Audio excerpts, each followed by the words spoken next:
everyone, it's Gabriella Peroni here for CMS-Connected, and we are at Sitecore Symposium this year, and I'm here with Tim Linberg, CXO at Verndale. How are you, Tim? I'm excellent. Thanks for having me. Yeah, great. It's great to have you here. I appreciate it.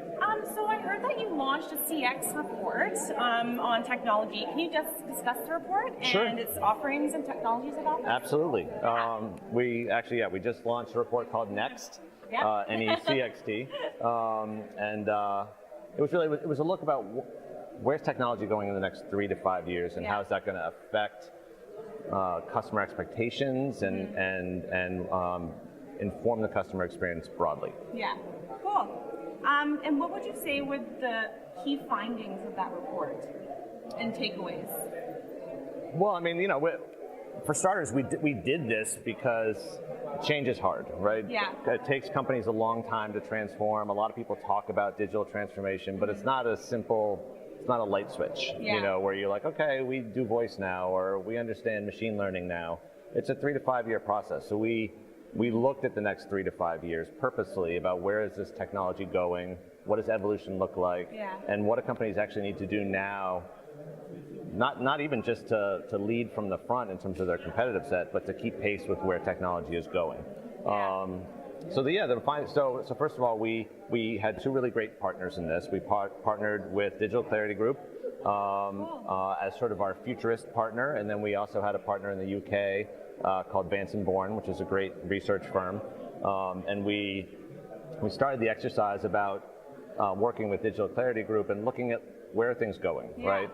We looked at voice, we looked at IoT, AI and machine learning, and AR and VR, and then through all of that, what's going on with customer data, both from a management standpoint and a regulation standpoint. And then we took those insights and we went out to Vance & Bourne, and they surveyed a couple hundred CX leaders here in the States to see where they are with respect to their own maturity and what they're using now and where they're investing. And then we synthesize all of that in the report itself.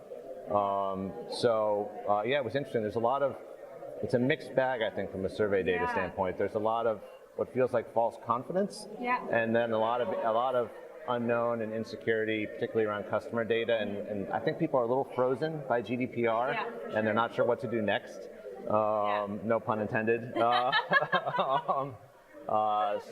Interesting. And there's a lot of data findings in here, but it's interesting that 80%, I think 84% said that they believe that if they don't evolve, if they don't improve their CX offering, that they're going to fall behind their competitors. And yet, a really small amount of people are actually pushing forward with these new technologies, even though all the customers are saying they expect it to be true. Yeah, totally. Yeah.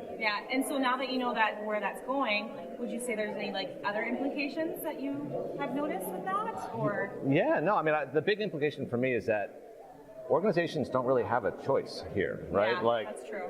Whether you're in B2B manufacturing or you're healthcare or you're Nike, right? The expectation is going to be, I can talk to products and machinery and software, and it will understand me and give me information.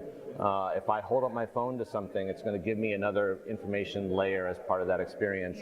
Everything I touch all day is going to be connected, and there's going to be data flowing back and forth, and I want to be in charge of that data.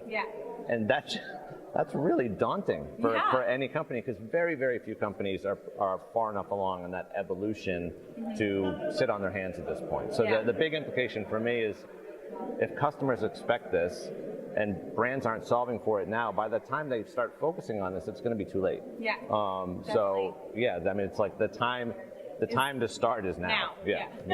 Totally agree with you. Well, that's all I have for you today, Tim. Thanks so much for joining me. I appreciate it. Also, I would just add that there is a website, whatsnext.com, and it's spelled NECXT. And on there's a survey where companies can sort of measure their own maturity with respect to these, and that might give them an insight about where to start. Okay, great. Awesome. Great. Thanks for having me.